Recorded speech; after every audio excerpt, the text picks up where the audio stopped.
Good afternoon. Hello everyone. A warm good afternoon and a welcome to all the resource person, participants and the advisors team of Thickness Learning Community. We, Thickness Learning Community, are happy to have you here for the international webinar on IoT 101, an introduction to Internet of Things. We, Thickness Learning Community, is a new online startup zeroing in on sharing the knowledge through collaborative studies by organizing expertise and professional talk, inspiring and motivating young minds towards entrepreneurial leadership vision through various programs, and accelerating women empowerment that commits to scale up the quality of their life. Our upcoming webinars are PCB designing, cybersecurity, along with many more, and certified courses like entrepreneurship, 5G technologies, etc. And now, I'd like to introduce our young and dynamic resource person, Mr. Ashwin Venu. Mr. Ashwin Venu, Principal Engineer at Fourth Frontier Technologies Private Limited, holds Bachelor's of Engineering degree in Electronics and Communication Engineering from Anna University. 5+ years of experience in developing high-performance embedded systems, currently working on wearable medical devices. Area of interest, high-performance embedded system, wearable medical system, signal processing, inference on edge, and industrial IoT. With this note, once again, I would like to welcome our resource person. Welcome, sir. And Thank now, you. and now I would like to welcome all the members of Thickness Learning community to this international webinar. Over to resource person. Thank you. Thank you, Kritik. I hope I'm audible to everyone. Yes, sir. So let me share my screen.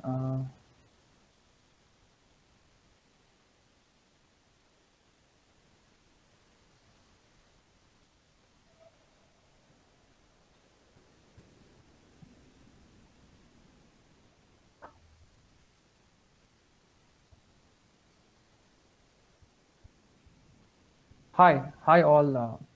Thank you for participating in this webinar.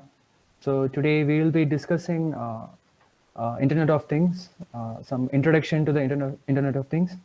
So Internet of Things, IoT, it's been a trending word for last at least minimum of 5 years.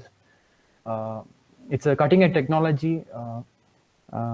So if you look at the history of Internet of Things, that word Internet of Things has been here for, here for last at least 20 years. Hello?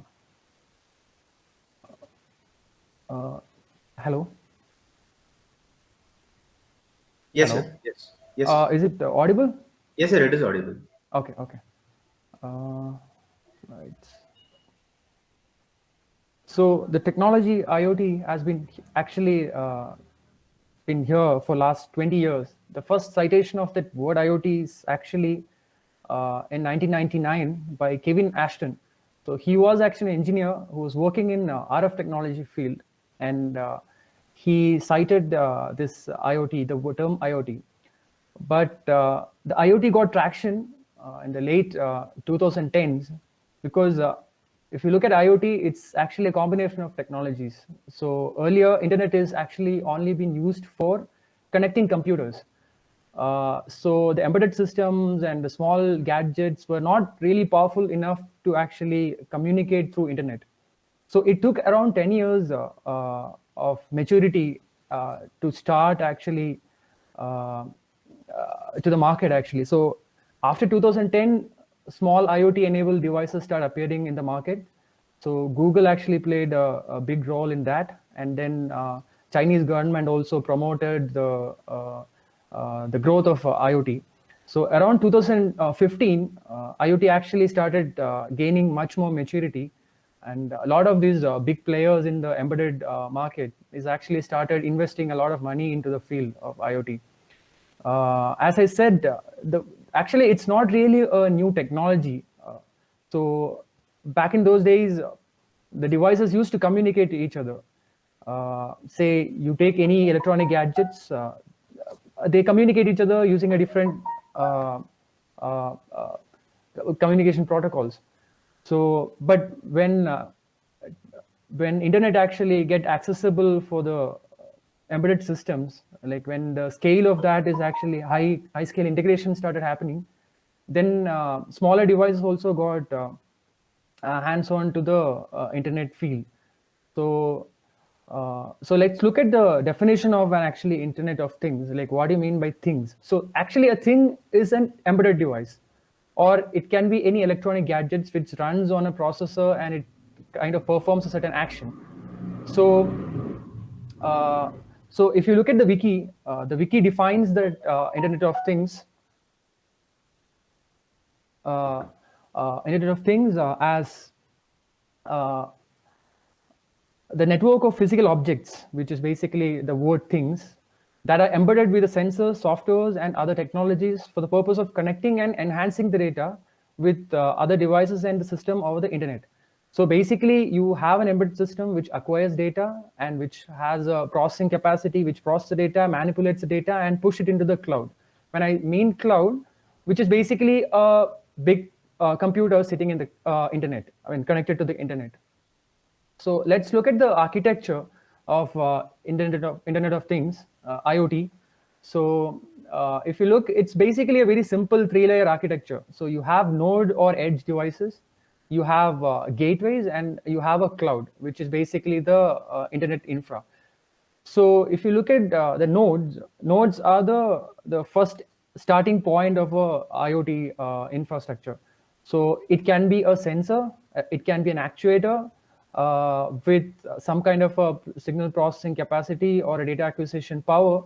So it either fetches the data from a certain sensor, or it actually performs some action through an actuator, and that is actually connected to a gateway.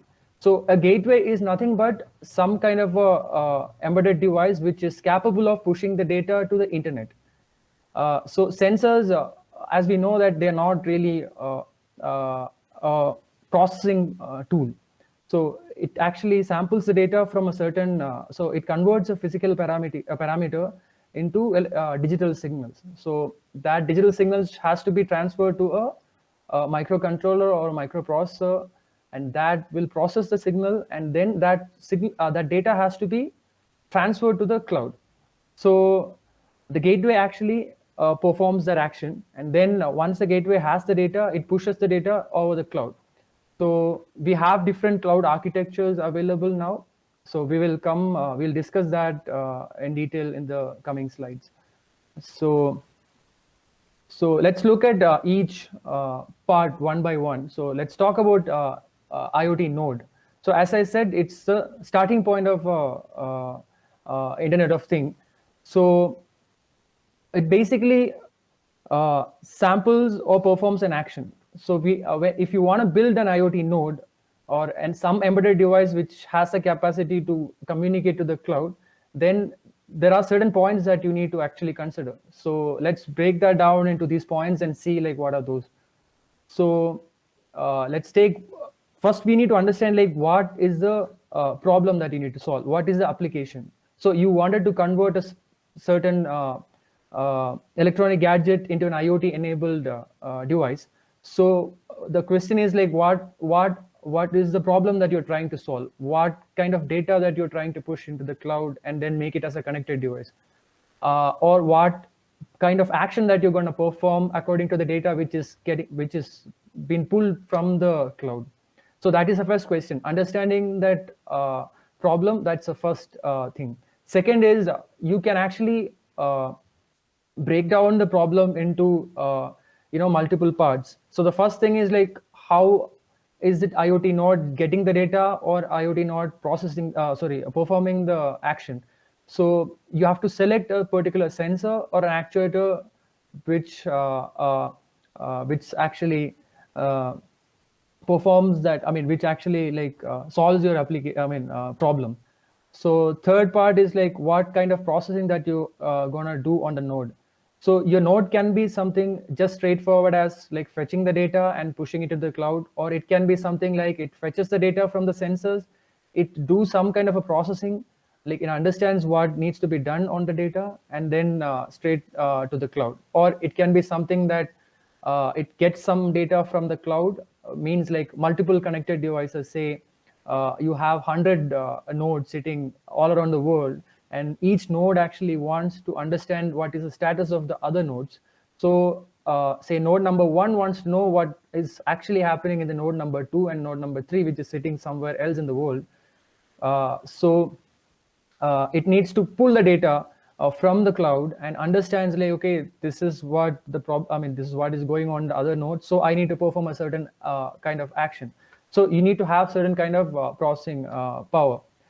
So you need to understand how much of processing is required on each node. Second, the fourth point is like how to access the cloud. I mean, when I say cloud, what I mean is internet. So there are multiple ways of accessing the internet. So if you have a say local network, then you should have a gateway which actually like communicates to the local network and then segregates the data and then push it into the cloud. So for example, your Wi-Fi router does the same thing. So you have a local network, and then that local network, you can connect n number of computers or whatever the objects, and then the router decides, okay, this packets has to go to these IPs, and you know that. So you have to design what kind of how to access the internet. There are multiple options that you have, like what is it, a wired option that you want on the node, or is it wireless option that you want on the node, and is it a node which combines the gateway? That means you can straight away talk to the internet. So there are a lot of questions there also. So second thing, how much data you need to transfer from the node. So it can be a stream, it can be like a sample every 1 minute, it can be a sample at like say every second. So the sample can be like say 1 KB, it can be a 1 byte also. So depending on the sample size and the bulk of the data, you need to decide like what kind of technology, what kind of wireless technology or wire technology you want on the edge. The other part is actually the protocol. So once you decide on how much data that you need to process and how much data need to push to the cloud, then you need to decide a data protocol according to that. So all these points we'll cover in the coming slides in detail. The last part is basically the power consumption analysis. So each node, as I said, it's an embedded device. So any device which needs a power source to operate. So that power source can be a battery, or it can be directly from the main supply in India, which is 230 volts. So we need to understand the problem. So each IoT node can be deployed at any place. I mean, depending on the application, it can be anywhere. So certain places you may not be able to get access to the main supply, so that has to be battery operated. There are hundreds of other options that like what kind of battery that you want. So the points that we discussed earlier actually decides all these. You know, if it needs a lot of processing power, then you cannot run on a smaller battery. So that needs to be a higher battery. I mean, high capacity battery. And even in battery, there are multiple technologies, right? So you have lithium polymer batteries, lithium ion batteries, and you have mercury cells. So depending on how much a power consumption you want, you can actually choose which battery or what kind of power supply that you want on the IoT node. So this is a very crude way of representing the IoT node. It's nothing but an embedded system. So as you can see here, we are actually monitoring some kind of physical parameters. So here I mentioned there are two sensors which looking at which sensing two different physical parameters. It can be like say temperature, it can be pressure, it can be anything. So I mentioned an actuator here which can perform some kind of a mechanical action. Say, for example, if there is a piston that comes under the actuators, if there is a speaker that comes under actuator. So the second part of that is basically signal processing or digital microcontroller system. That is where the data processing and pushing to the cloud actually happens. So sensors and actuators has to somehow talk to these microcontrollers or microprocessor architecture. So generally, you can classify sensors or actuators in two different categories. One is analog sensors or actuators, and the second one is digital sensors or actuators.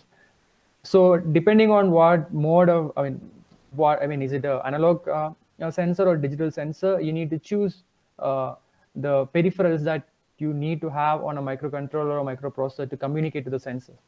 So generally, if you have familiar with sensors, I mean, you'll see, like, you can see SPI, serial peripheral interface sensor. I mean, buses, I2C buses, UART buses, and I2S buses. There are plenty of buses available. So you have to pick a sensor which has any one of these protocols built in. The other way is basically if it is an analog output device, then basically you need to have a analog to digital converter on the microcontroller, microprocessor to convert that signal into digital, and then understands like what the sensor is trying to communicate. So all these sensors nowadays comes as packages. Everything is in a single chip silicon.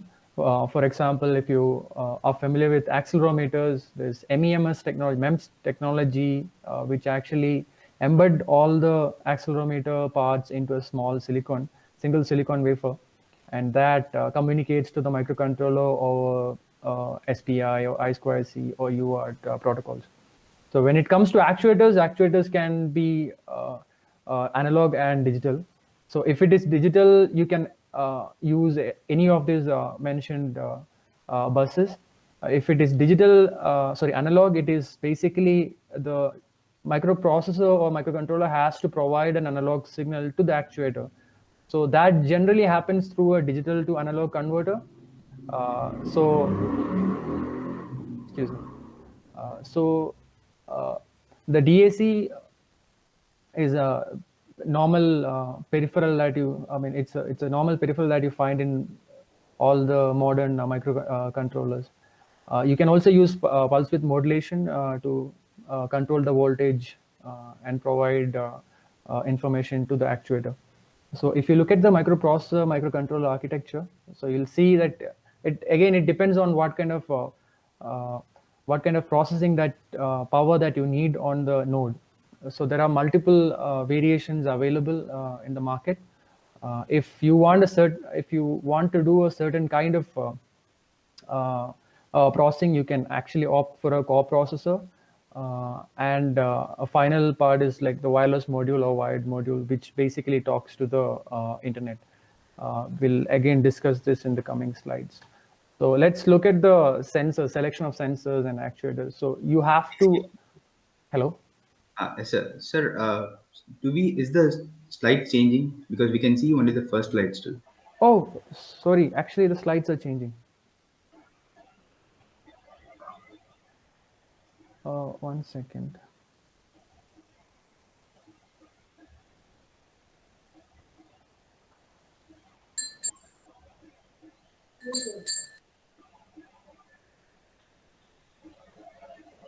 I think you have shared only this particular window so that we are not able to see the I next have two monitors, so there may be some issue going on there.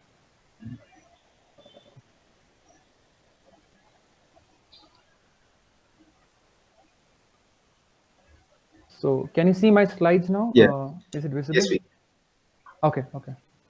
Sorry about that, actually. Ashwin, please use slideshow.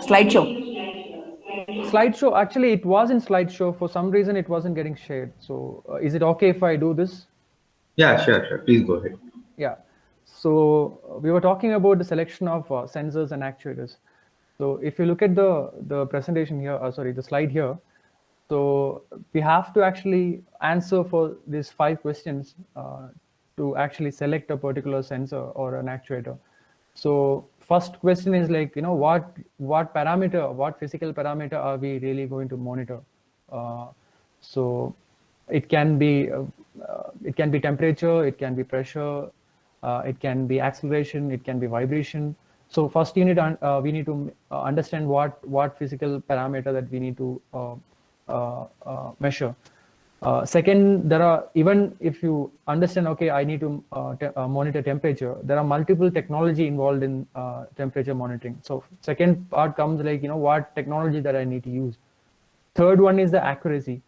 Certain use cases, we need to have like really high accuracy. And again, like sensitivity, accuracy and sensitivity, they go hand in hand.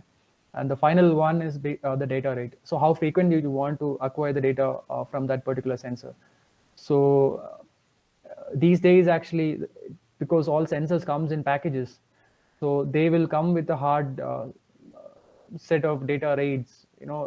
If you pick one particular sensor, the data sheet will say that, okay, this particular sensor can only sample up to this point, because inside that they will have some kind of an ADC, because all physical parameter has to be monitored in analog, and these chips will have some kind of an ADC mechanism to convert that into digital form. So basically, when a microcontroller or microprocessor communicates to that particular sensor, which is basically communicates to a logic where you actually listening to an ADC, which is embedded inside that particular sensor.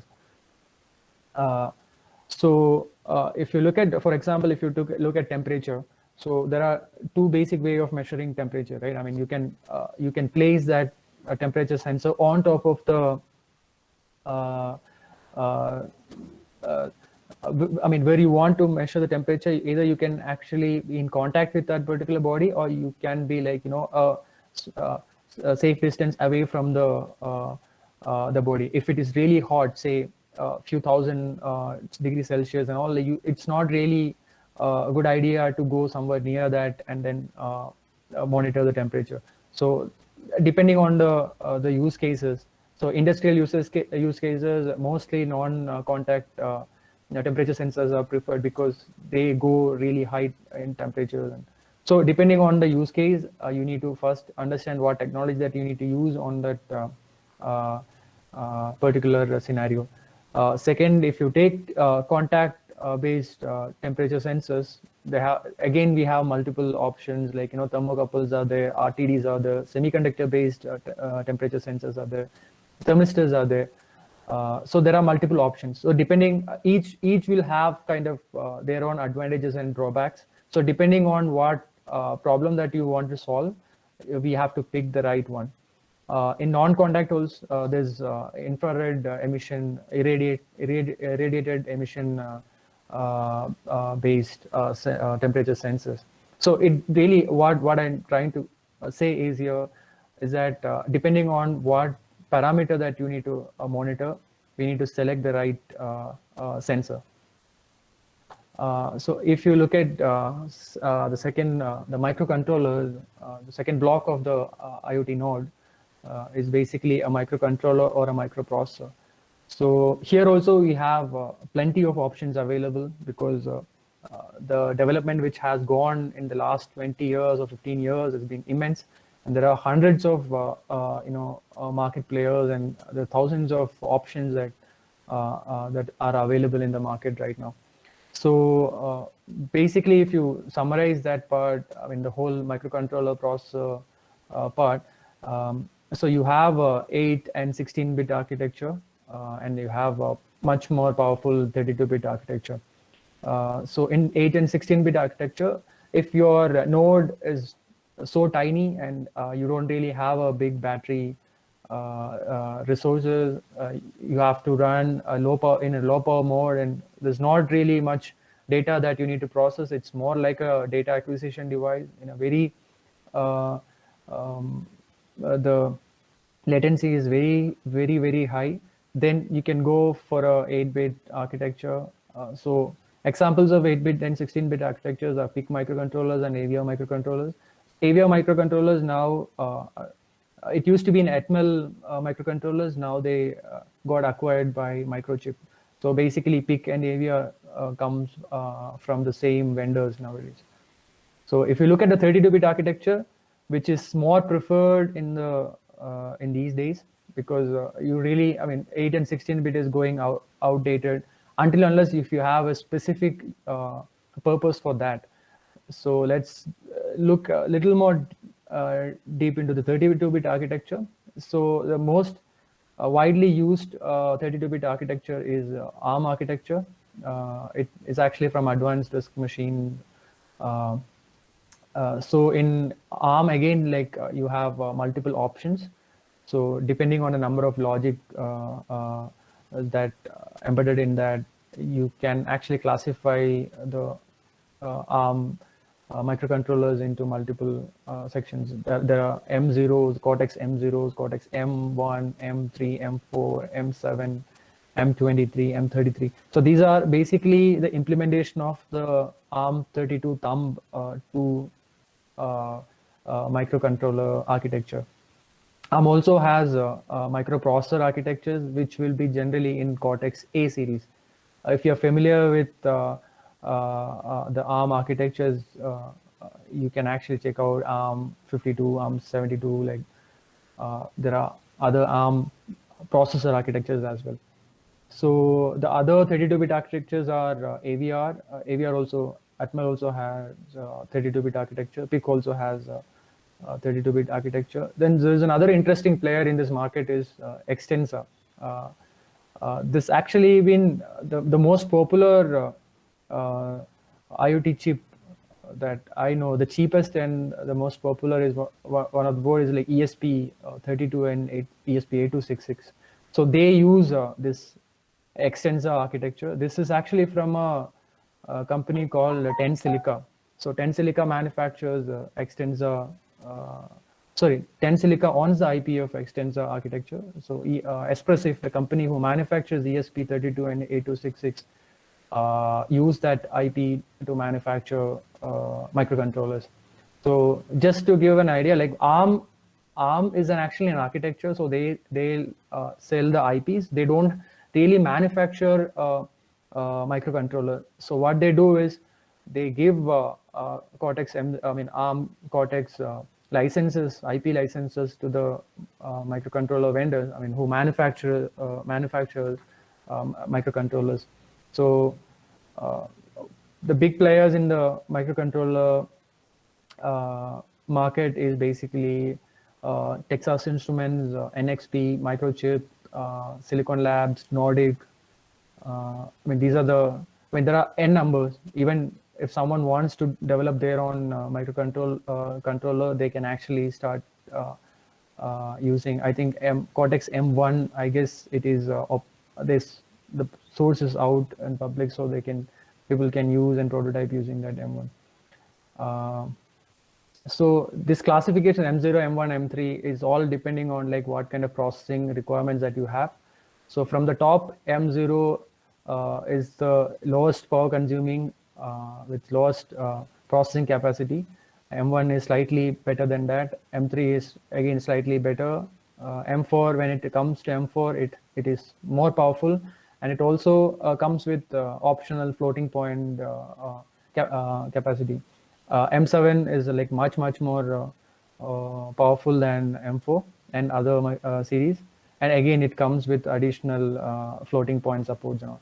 So from the top to the bottom, I'm not considering M23 and 33, which are more recent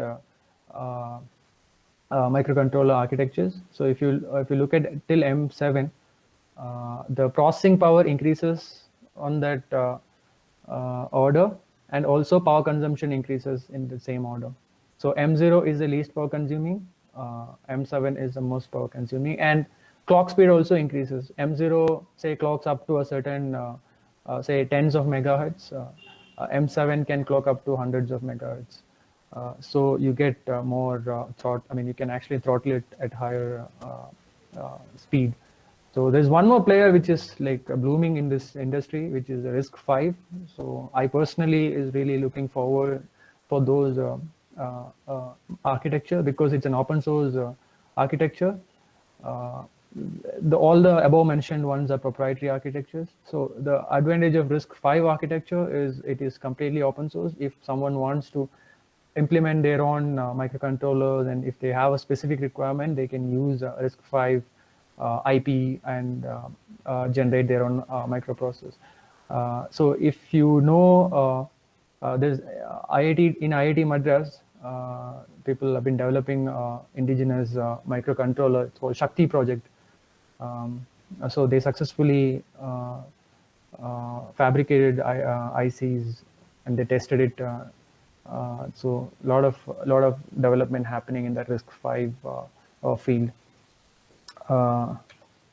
So going to the next one, once you selected the microcontrollers, then you need to work on that. I mean, you need to write microcode. I mean, you need to write program onto that I mean, if you have sensors, you need to understand like sensors communicate in a certain way. So you have to have a piece of code sitting inside the microcontroller to fetch and um, process the data. So there are plenty of ways. I mean, now there are a lot of ways to program a microcontroller. So the most powerful and the most flexible and most difficult one is using the native developing tools. So you will use a C compiler to compile the code, and then you'll generate the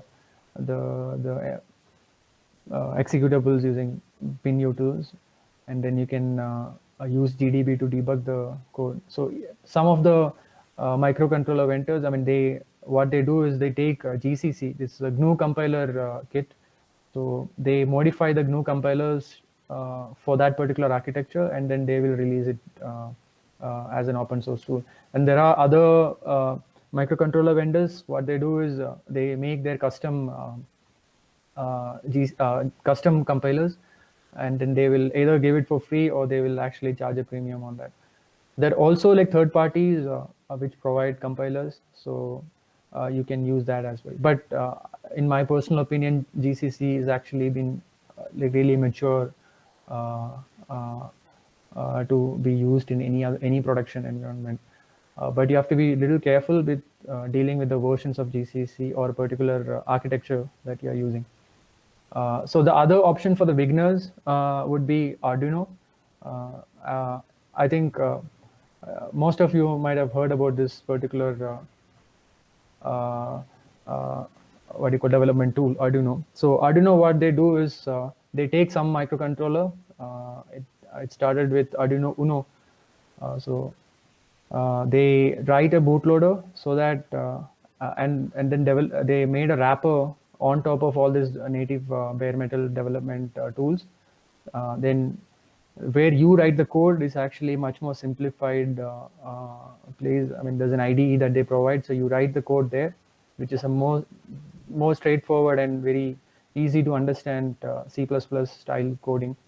And then you generate the binary, and then you transfer the code through a bootloader which sits inside the microcontroller. So Arduino has many different products. So they have they can run on in different architectures, AVR, ARM, even Espressif. ESP also provides Arduino frameworks. So the other option would be MicroPython. So this is not really explored in India that much, but it's really a powerful tool. If you have a certain powerful microcontroller, say if you have an M3 or M4 microcontroller, you can definitely go for a MicroPython framework. It is much more easy to learn, because if you have Python experience, you can straight away jump into MicroPython coding, and then you can develop your own IoT nodes. So when it comes to wireless protocols, so the gateways, if you're combining the gateways and the nodes into the same structure, then basically these are the options that you have.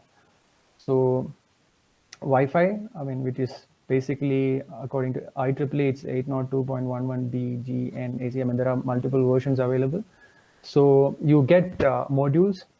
So there are different vendors who manufacture these Wi-Fi modules, which again will have some kind of a communication channel.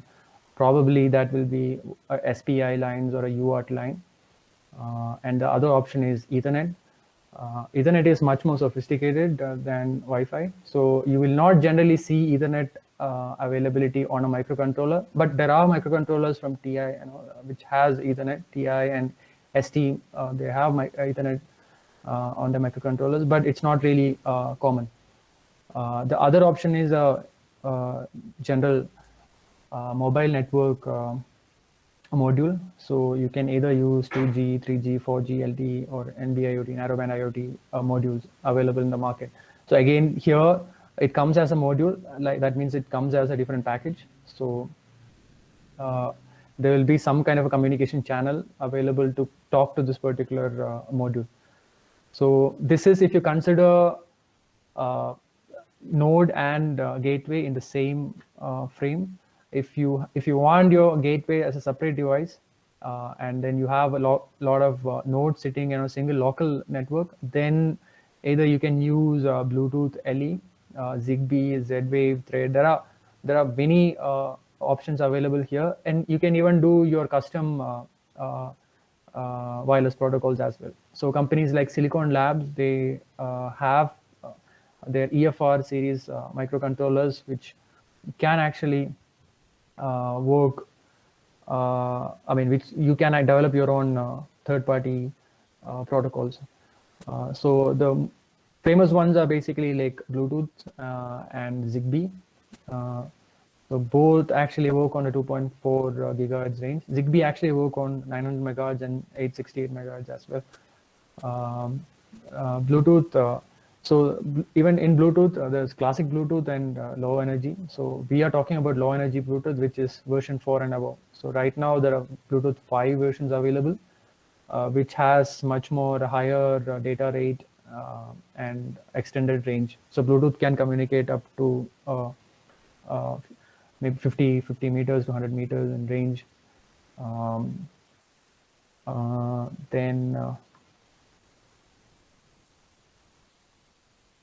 So if you look at data protocol, so once you decided the wireless protocol, you can actually consider data protocols. That means like how to manage the data over the wireless packet. So in the so there are multiple options available for this as well. So the most popular one is MQTT. This is called message queuing transport telemetry.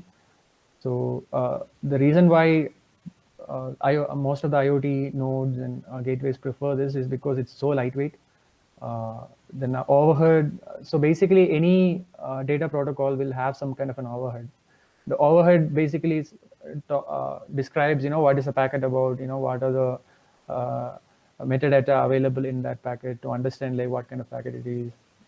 So MQTT has, it's very lightweight, so it is much preferred in this IoT node framework. So you will see a lot of MQTT IoT frameworks.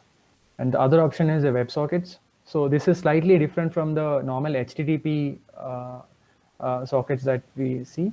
WebSockets can actually be like bidirectional, and then it generally HTTP works in like, you send a get request, and then you can actually fetch upon the request, and then it closes the connection after that. So WebSockets can be like a streaming connection. It's a sustainable connection. It just stays there.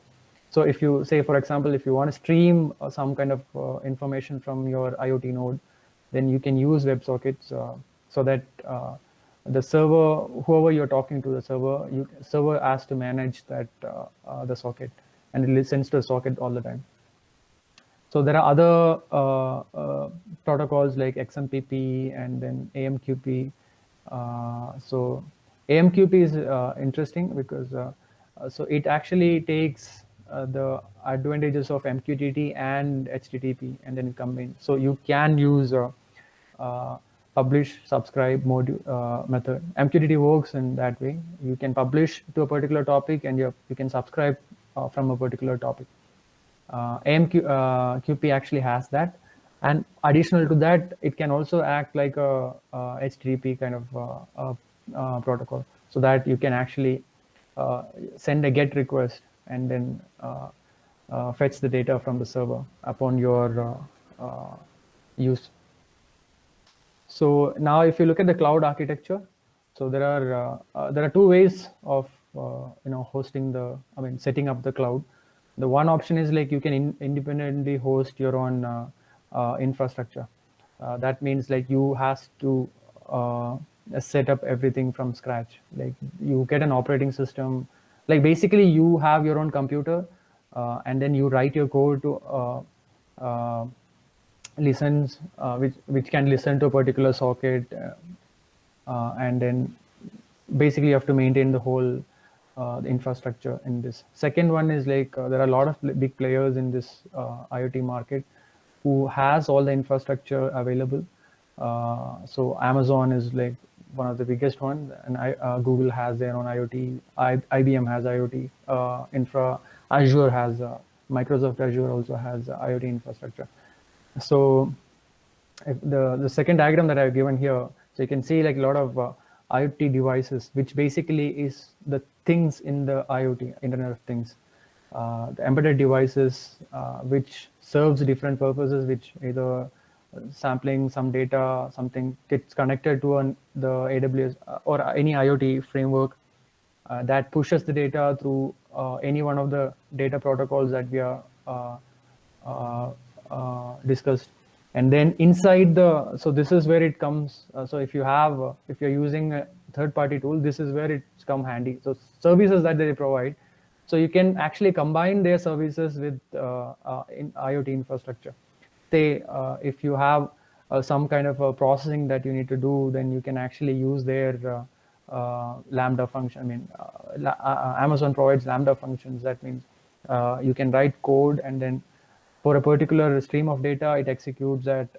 It doesn't really need a dedicated processor sitting there. It basically tasks running on some machines according to your code.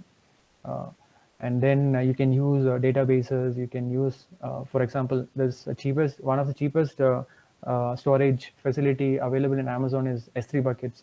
So you can use S3 buckets. There are many features. I mean, any DB, DynamoDB, you can use. There are messaging services so that when a particular data comes from the node, you can actually trigger something else happening on your cloud infrastructure.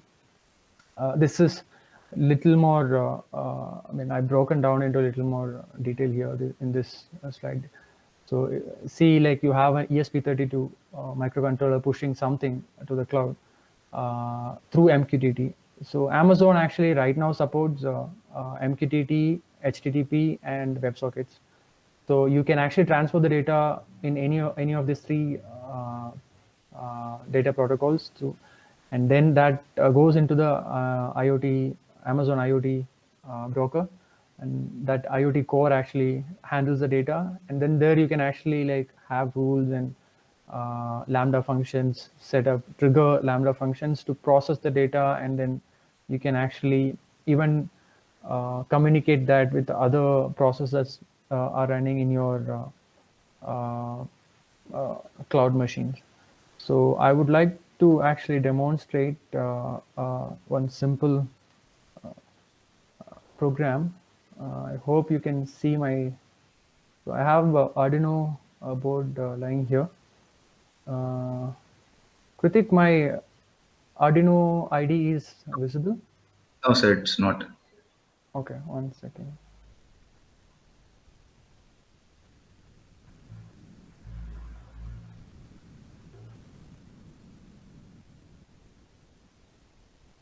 Is it visible now? Yes, sir, it is. Okay, thank you. So this is actually a small code I wrote just for demonstrating this whole how a node actually like fetches the data and pushes it into the cloud. So here I have an MQTT broker. So the server of an MQTT thing is actually called a broker. So the broker actually maintains the connections, and then it listens to the ports. So I'm using an open source free broker, which is called broker at shiftr.io. So they are free. So I can transfer data to this MQTT broker. So if you look at the whole code structure, it's very simple. You have a setup function and you have a loop function. So setup function is basically a one-time setup. Like say, if those things that you want to just initialize, we call it initializing. So you can actually keep it in the setup part, and those things that you need to do over a period of, over a duration, then that needs to go in the loop. So in the setup part, I just added like I initialized a serial UART communication so that I can actually see what that processor is sending and receiving through print statements. Then I'm using this Wi-Fi module. Like you can install this, and then you can just using one header, you can use that. So then I initialize that with an SSID password. So I'm going to connect to a SSID network which is available for me here. And then here I'm initializing a new client that will actually get connected to this particular broker. Once that is there, what you have to do is like you need to register a callback. So if someone actually pushes a data to this particular broker, then to a particular topic, then I need to receive a message. So here I added a callback. So on message, you will receive that here. So you can see in the loop that I'm keeping the MQTT client running, and then I take a 10 millisecond delay here. And then if I check that the client is actually connected, if it is not connected, I will reconnect again. Then every second, it just publishes a message here. So what it does is publish message. I create a JSON document. So it is a text-based. Ashwin, Yes. can you maximize the screen code? It's not visible. Is it now visible, ma'am? No. I'm just increasing the size. So font Yeah, size. you have to zoom it. Is the font size now visible? No. To make it first screen as a maximizer.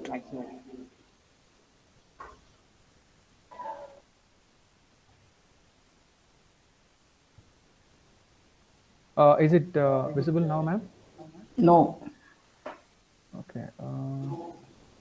Okay, what I'll do is I'll turn off one of my screen. Yeah.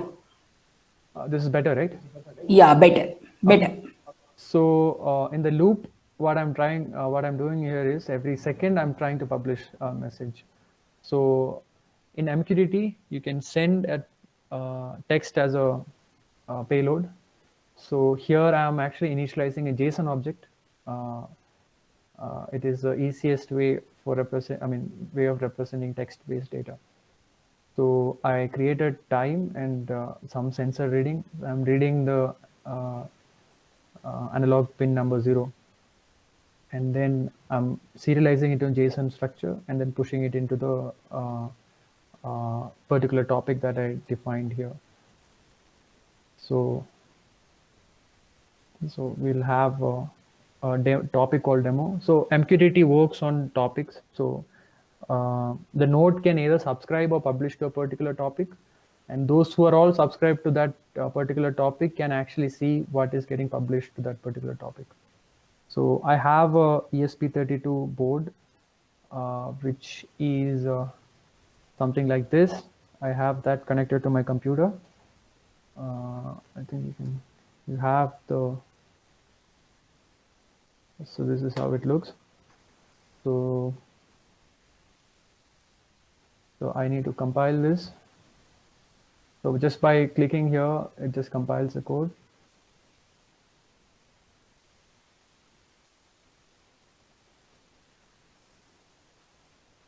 And then you need to burn that into that microcontroller. So it's now writing into the microcontroller. So once that is done, it automatically resets. So you go to the serial monitor. So you can see that. So I am pushing these information to the MQTT broker, which is hosted in the internet, over the topic called /demo. So almost every second, I'm pushing the data. And then because we are also subscribed to that particular same topic, we are getting a callback, and then we are reading that and printing it over here. So this is just like the very bare minimum basic code. So what generally you do is like you'll have multiple sensors sitting, and then you'll have some logic, and so you will read the data from the sensors, you process it here, you push it to the cloud. Also, if you want to see what the other nodes are performing, then you subscribe to that particular topics, and then fetch the data. Whenever other nodes pushes, you'll automatically get an indication that they push the data. So you get the data, process it, and then use I mean, if you want to use that data on your node, you can use it. You can use it for the processing.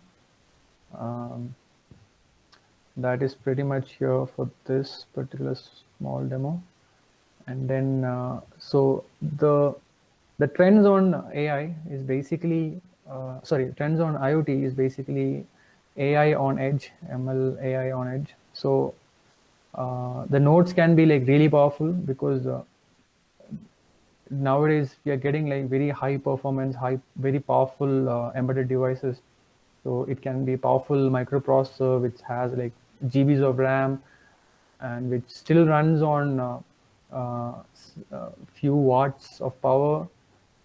So which can actually infer. So you train them giving a brief this thing. You AI models are trained on a bigger machine with a lot of data. Then you make a package of that, and then make an inference model. That inference model can be deployed on your edge machine, so that you don't need to transfer this bulk data from the edge to the cloud to get processed there and then transfer it back. This model can be deployed on the edge. The edge will process it. After the processing, you can actually send the inference output to the cloud, so that you can minimize the amount of data flowing into the cloud. I mean, this is one way. There are a lot of examples. People still do even the inference on the cloud.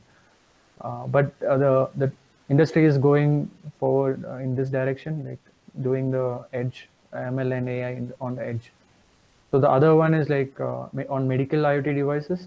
So I personally work on medical IoT devices. We have a product which do telemedicine stuff.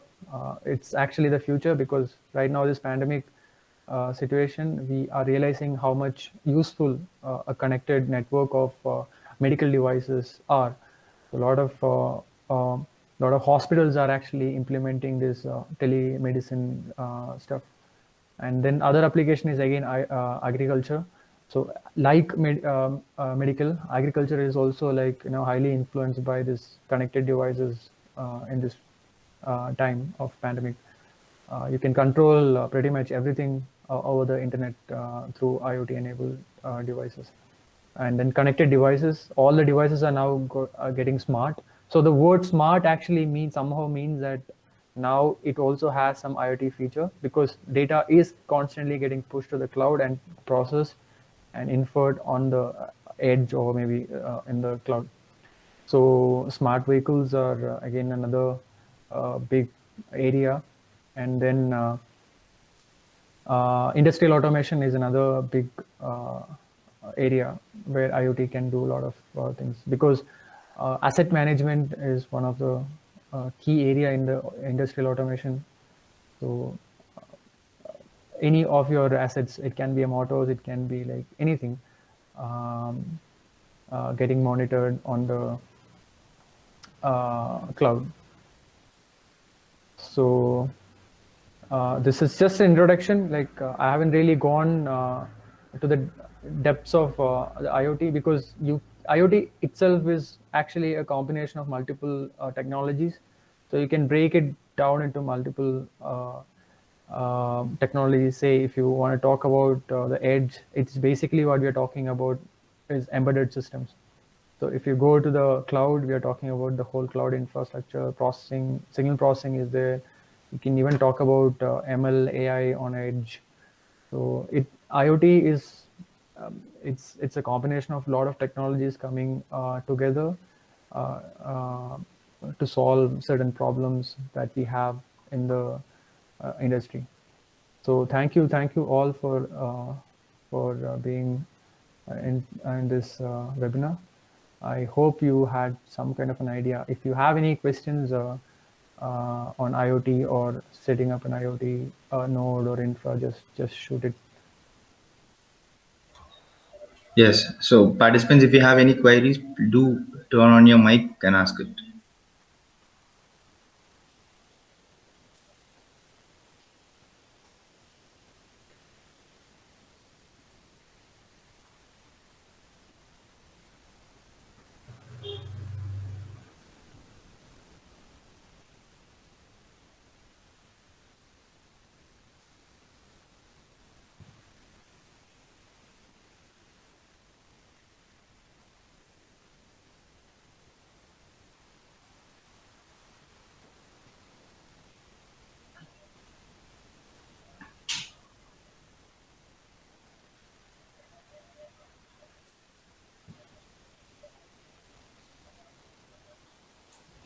Okay, Ashwin, very excellent presentation.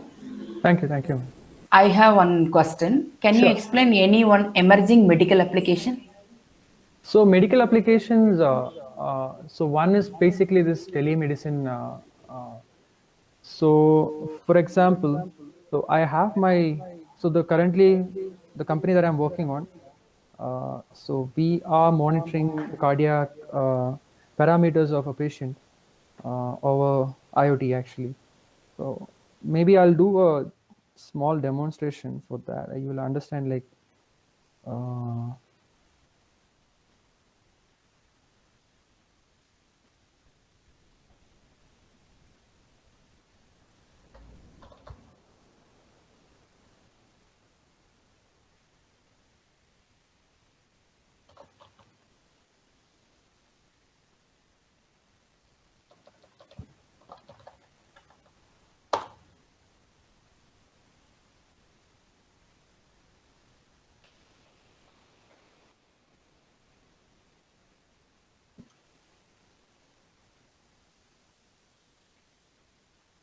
so I'm wearing one wearable device which monitors my cardiac performances.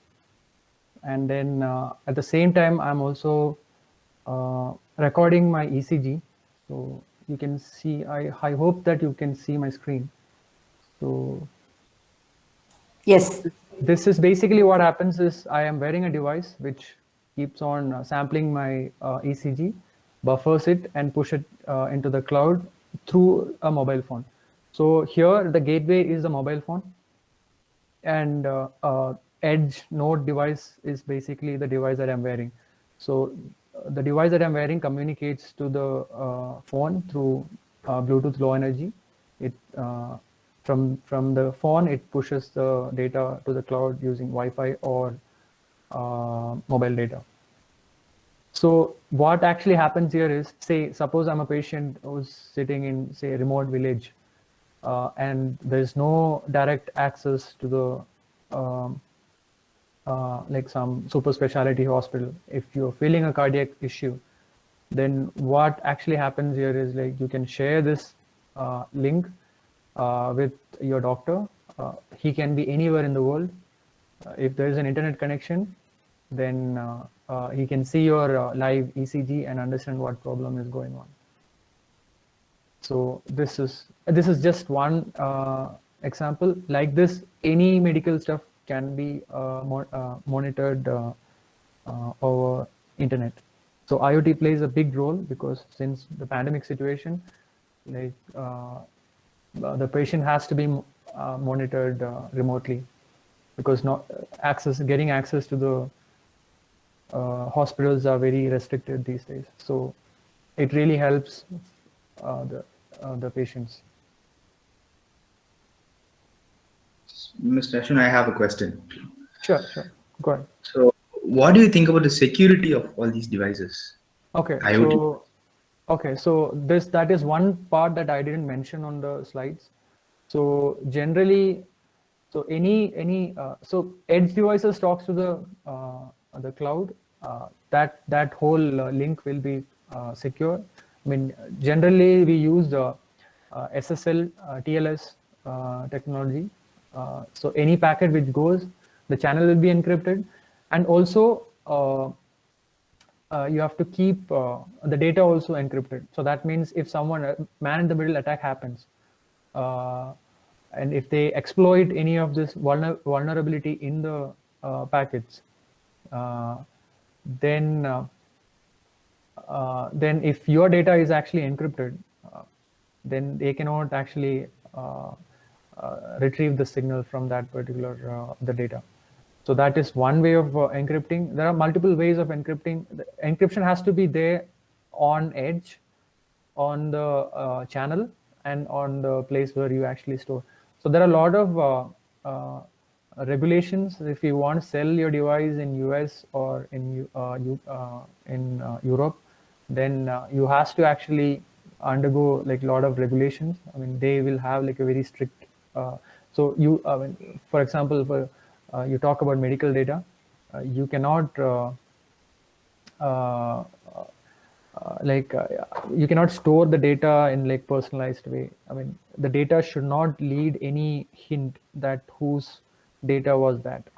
So there are a lot of regulations present. Okay, and one more question. Generally speaking about IoT, leaving all these medical issues, IoT is a connection where two devices speak to each other, right? It's like an automation. No. Okay. So there is a difference. So that is why.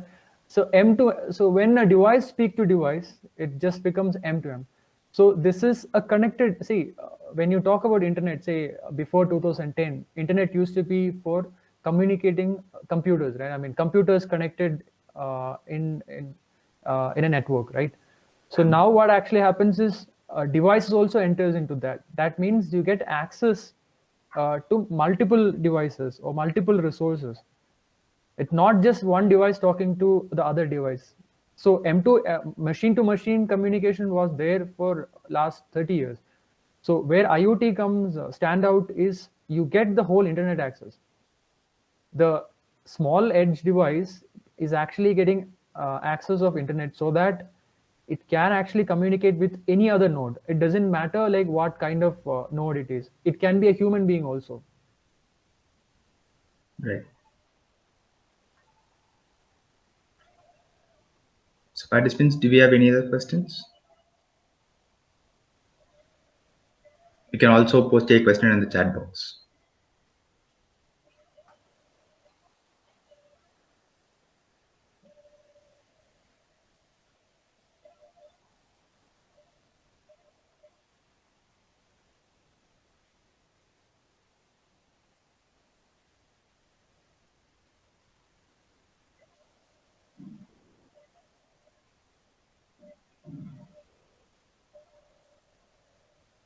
Okay, so with the time constraints in mind, we'll go to the next segment of the webinar. Dr. Shanti, shall we proceed? Ashwin, can you stop your presentation? Yeah, sure. Yeah, ladies and gentlemen, a very warm and pleasant good afternoon to Onandal. At the outset, let this Deepam brings you brighten and enlighten life like the light of lamp.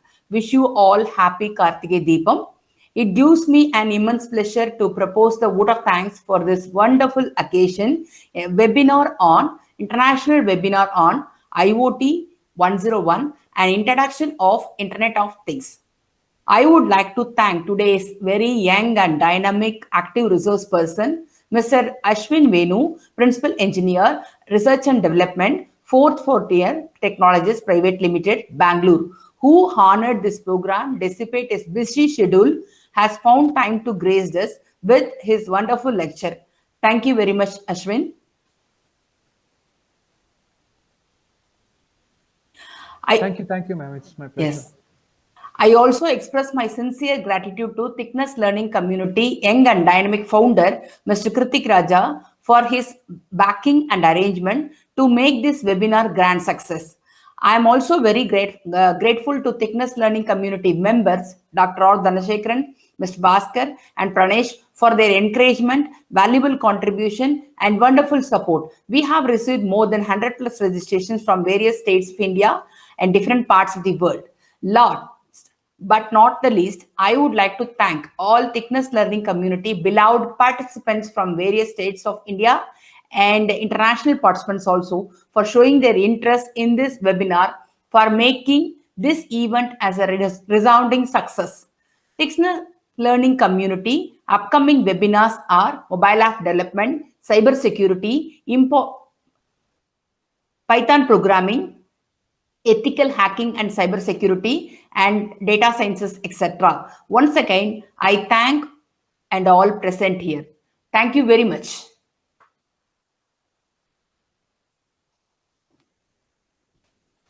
Thank you. Ashwin, can you stay after 5? Please stay 5 minutes. Yeah, sure.